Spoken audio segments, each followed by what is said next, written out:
Hi guys, welcome back to the channel. This week we're back with some grooves with Yanamaste. For this one I've been inspired hugely on his EP that he made for Vault Sessions, and as usual we're gonna go through all of the elements. You can get the product file in the link in the description. Thank you so much for the support, and here we go.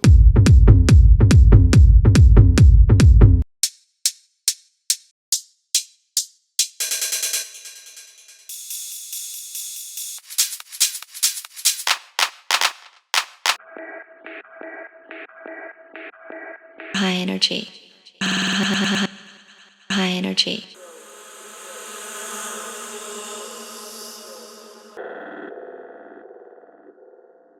Okay, so at first we have our kick bass. This is the typical kick bass from Yanamaste. I think he does this in 2 of his tracks from the EP on Vault Sessions. So you have this kind of pattern with the toms especially.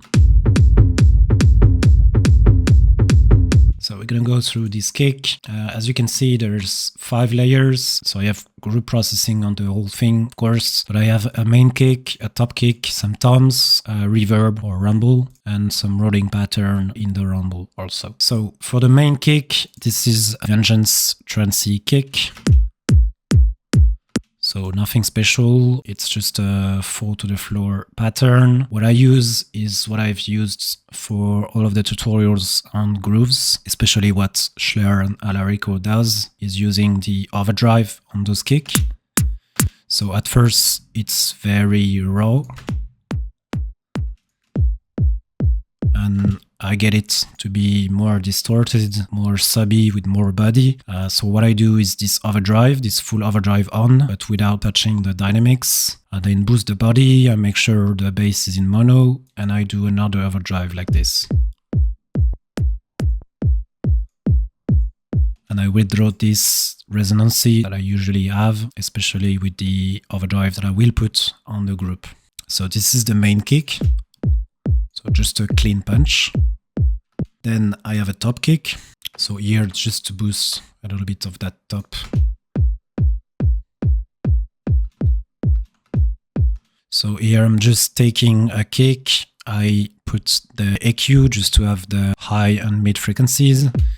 And then just a slight EQ until I get what I want. So I withdraw the very high end, but I will boost it after, you'll see, with some EQs. It was just too harsh at the beginning, and I make sure it's in mono because I wanted the punch, the transient, to be really in the center. It was a bit in the sides at first. So this is my kick and my top kick. Then I have this tom. So this is the typical pattern. So you have just one note before each kick and then on the offbeat. And I have also added this note with the low velocity it plays each time the kick is played. It's not mandatory, but I think it adds a little bit of groove. Since it's sidechain, it just add a little bit of timbre at the end of the tail of the kick.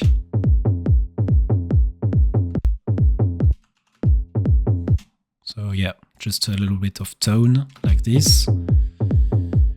And then it's just about choosing the right tom. I transpose it so that it's in key with my kick. Usually when you are in +3 or +5 in the key of your kick, you get some better groove. It's less monotonous than if it's simply in the same key. So for instance, if the kick is in C, I will take a +3 from the C instead of having a tom in C because it would be very monotonous. And what I do for the tom is the same processing. So just using that overdrive to give that raw feeling. So it's actually tames a little bit of the high end, and then I'm sidechaining here. Then I have my rumble. So for the rumble, as I do usually for those groove tutorials, I'm using the FX Subverb from Ableton. And same kind of processing, just a little bit of overdrive, making sure it's in mono, having the thing very compressed, a little bit of delay to make something moving, withdrawing that resonancy, and then playing around with the transpose button to get something that is good with my kick. So I preferred -3. But both could work, actually. Just thought it was better with the tom after. And then my last layer is a rolling pattern, just to add a bit of movement in the lows. So it's just a 99 kick. I withdraw the transient with that fade in, and using the same kind of processing, so to overdrive, I think it's just a duplicate of this one. I'm just having this little pattern. And it adds a slight movement in the lows.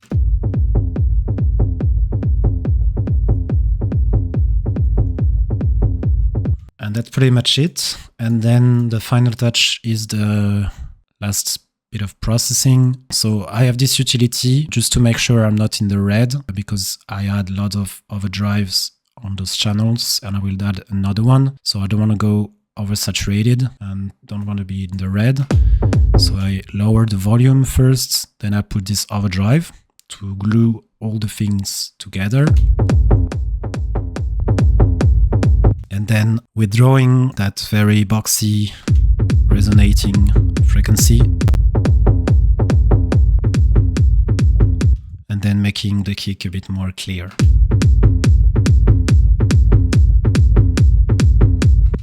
And this is my kick bass group. Okay, so then we have lots of drums. So of course in this style you rely a lot on the drums and the grooves. So usually you have an open hat that's very like clicky and that kind of grooves a lot with the kick. Really in the offbeat, you have also very airy with that kind of reverb. So what I do is I always kind of combine 2 layers of open hats. So you have this one and this one. So this one is more like a 99 standard closed hi-hat. This one is more like in the very high end, more transient. So it's really about choosing those samples. So really have a good sample selection and kind of see 2 open hats that combines well. So then I'm just EQing to withdraw some resonances. You see those kind of resonances. Here it was a bit too harsh. Same for this one. So this one is more like large in terms of frequency, more noisy. This one is more clicky, more transient. And together I glue it with the drum bus and that damp here,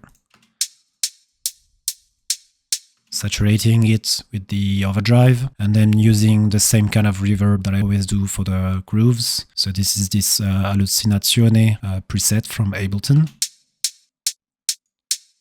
This is very airy, and then you have a sidechain. I've also put it a bit on the right because I have another open hat that would come after, which is a bit on the left. And this one I've created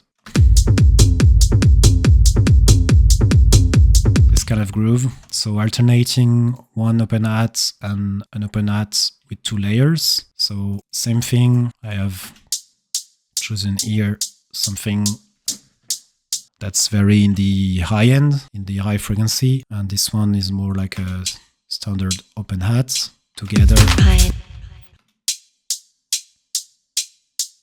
It's creating that rhythm. Same kind of processing with some resonancy cutoff here, and same processing on the group. So drum bass, overdrive for fatness, same reverb for the room, and sidechain. And this one is a bit on the left, so it creates.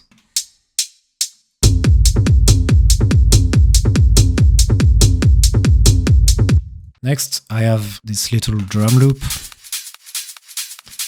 So it's a bigger drum loop that I've cut to make only like this groovy rhythm. And here, just putting in the same room, sidechaining and EQing. Then I have the ride.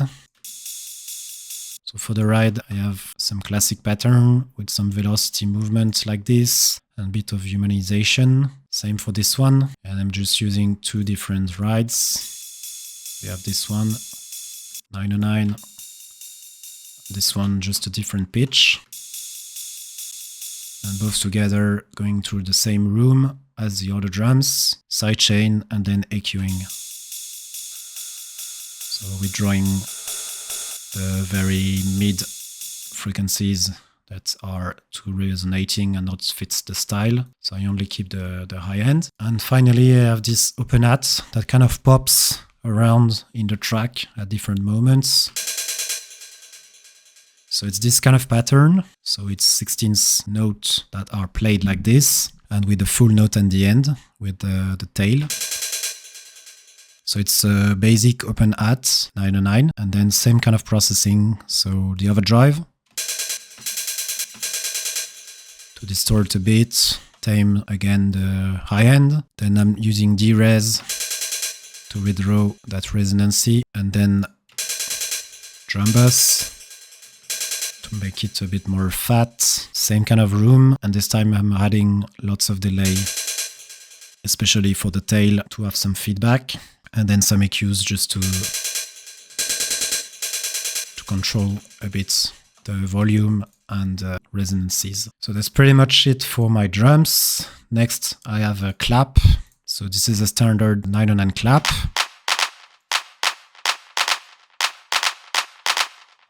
With that kind of pattern. I'm using same kind of reverb, but this time I think I have several reverb. Yeah, so you have this first one to be in the same room, but I kind of brings a bit more reverb to that clap, especially. So I have one plate and one hull to kind of bring a very short decay reverb and one that is a bit longer to put in a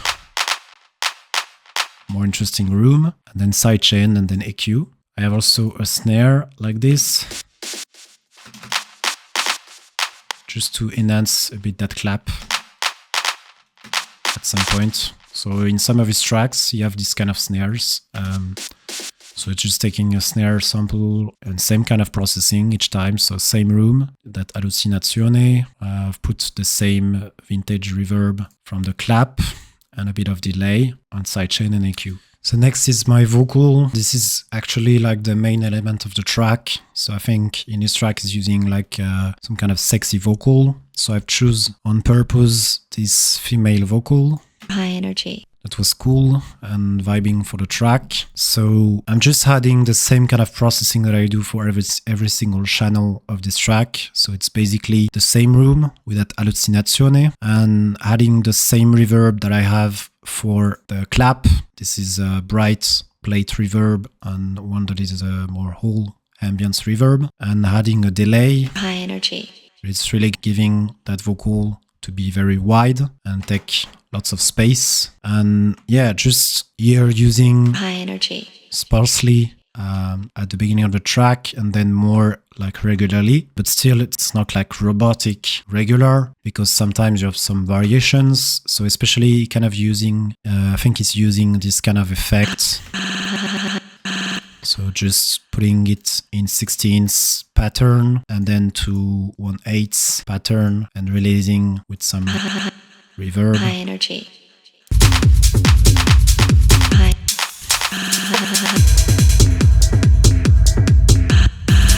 High energy. Second main element is this Atmo. So I think he's using also this very loopy, hypnotic kind of Atmos in his tracks. So I took this kind of Atmo. I was looking for something that was very loopy. So I found this and I just put it like every bar to have something loopy. Then just making it more clear with that amp. Sidechaining, withdrawing some resonances. And then lots of EQ to get the thing very So we're drawing, of course, that sub that was here, and also some of resonances and making sure it fits and goes into the mix. So I took lots of time to really hear and making sure it was really in the mix. And then I have just a few effects, especially before my drop. I have these rim shots. So it's just a rim, 99 rim shot with a huge reverb. So it's a plate reverb, like more than 10 seconds.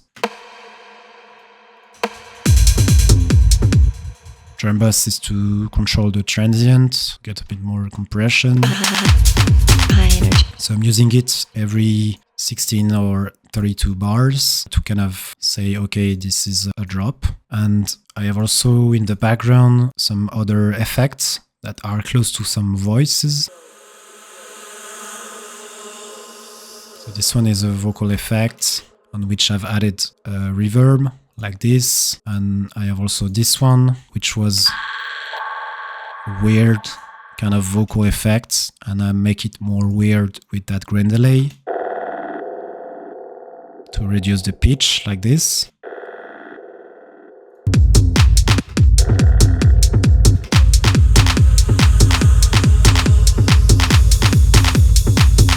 So all of these elements are actually like coming from voices. This one could be heard like a voice. It's not really, it's more like a synth, but you can hear a kind of voice. This one is a vocal. Those two effects are actually like a vocal sweep and a vocal weird effect that is pitched down.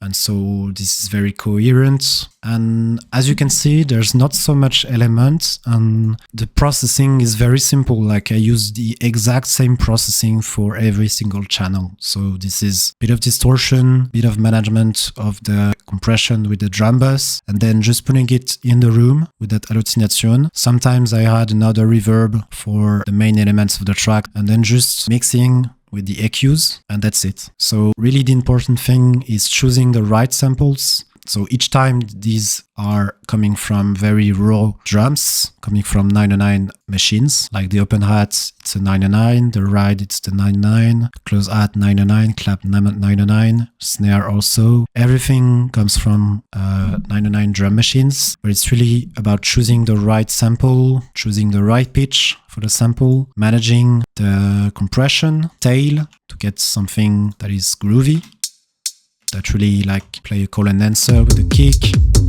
And then it's just a lot of mixing and putting the elements in the right place. So also I kind of put randomly some ride. I think he does this at some point in his tracks.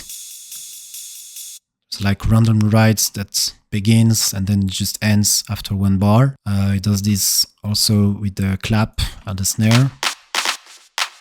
Like this, putting also the vocal, sometimes regularly, sometimes not, sometimes chopping the sample and then playing it a bit longer, having that Atmo that comes in and then disappear, and having a few vocals in the background. And yeah, then everything is really in the grooves between the kick and the drums. So yeah, that's pretty much it for this track. I hope you liked it and that you find some interesting things in this tutorial. Thank you so much for the support, and I see you in the next one. Ciao guys.